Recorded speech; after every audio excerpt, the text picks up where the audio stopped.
Hello, everyone. Welcome to part two of this New Year's Day, New Year's Month series. And so, on day one, we briefly spoke about a new beginning with God, how God speaks light into darkness. So, if you have not already watched that segment, I would strongly encourage you to go back and look at day one.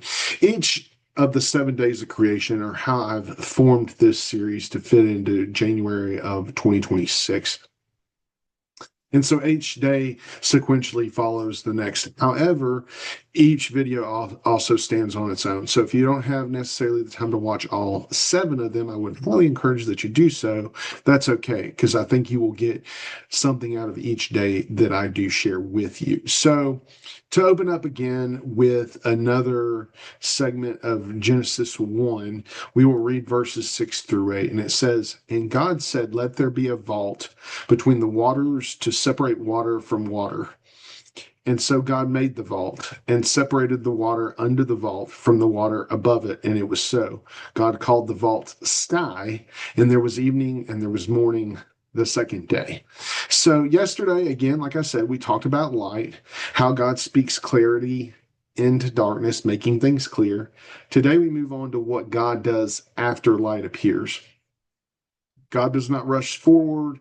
He does not demand instant progress. Instead, he pauses and he creates order. So, day two teaches us that God responds to chaos not with pressure, but with separation. And so, the core truth behind that idea is that God brings order not by rushing, fixing, or forcing everything at once, but by separating. He creates space so what is overwhelming no longer crushes what is fragile. So, allow me to elaborate. Order is not God demanding more from us. Order is God protecting us from being drowned by everything at once. And so the emphasis is that chaos does not mean God has lost control. Often chaos means too much has collapsed into the same space, maybe emotionally, mentally, spiritually, relationally, are all these things combined. So God's response is not panic, but more so precision. God separates the waters, not because water is bad, but because unchecked, overflow can, in fact, destroy life. So without boundaries, even good things become suffocating. Separation here is an act of mercy. Order is not control.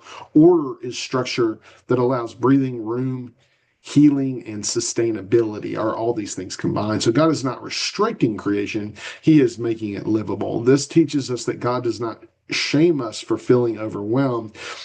In fact, he gently steps in and says, let's separate what cannot live together in this moment.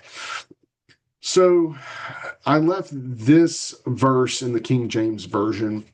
Prior to now, all of the Bible verses have been in the New International Version. So 1 Corinthians 14:33 in the King James says, "For God is not the author of confusion, but of peace, as in all churches of the saints." So God's peace is not loud. It's often quiet, ordered, and spacious. Peace shows up when confusion is no longer allowed to dominate everything at once. So grief, anxiety, pressure, and busyness tend to blur boundaries. Everything feels urgent, everything feels heavy, everything demands attention at the same time, and we feel like we are falling because we do not carry it all. God lovingly separates what overwhelms us. He invites us to stop carrying everything simultaneously. He gives permission to pause, to delay, and to realize what was never meant to be held together. So, peace often comes not from adding strength, but from creating space. Space to breathe, space to heal, space to exist without constant urgency. Order does not mean your life becomes easy. It means your life becomes sustainable. So ask yourself gently, what needs space right now in my life? Not everything needs your attention today. Not every expectation needs to be met this week. And not even every responsibility must be carried alone. Release one expectation, set down one pressure, create one boundary, not permanently, but for now, and let God reorder your pace before he restores your strength. So we take care of the pace, we take care of one central challenge or area, like the examples I've given, And then we let God do his work and restore our strength, therefore creating peace to follow. So God is not removing you from life. He's not pushing you aside. He's not disappointed in your limits. He is creating room for you to breathe within it. So again, he is creating room for you to breathe within the space and the life around you. So order is not punishment. Order is protection. And sometimes the most spiritual thing you can do at the beginning of a new year is to let God say, this does not belong together right now. We need to separate or put these in their collective categories so that we can function and move forward. So my closing prayer on day 2 for you would be that, God, we've come to you acknowledging that chaos is often what we carry, too many thoughts, too many pressures, too many expectations resting on our hearts at once. You set the confusion that overwhelms us and the weight that feels heavy to hold. Today, we invite you to bring your order, not by rushing us forward, but by gently separating that which does not belong together. Create space where there has been crowding. Bring peace where there has been noise. Help us release what is not ours to carry and trust you with what feels out of control.